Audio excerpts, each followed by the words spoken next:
The first IPMI Magazine International Assistance Roundtable Business Forum, Defining International Assistance in 2014 and Beyond, is out now.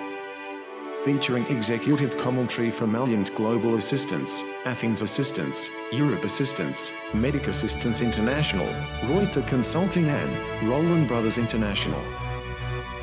Get a copy today and get the inside track on worldwide assistance. As numbers of expatriates and tourists increase, so does the demand for professional assistance services. Remote workers in harsh and dangerous locations face a new breed of risks in 2014, including political and civil unrest, acts of terror, kidnap, ransom and murder. The first in a series of VIP Assistance Roundtable Business Forums, we focus on the definition of assistance in 2014, including service capability, geographic reach, memorable cases, custom networks, the benefits of outsourcing and the adoption of new technology. Discover how industry leaders tackle such risks and what is important when providing global assistance. Get a copy today and get on the inside track. Part 2 coming soon. Contact us for details.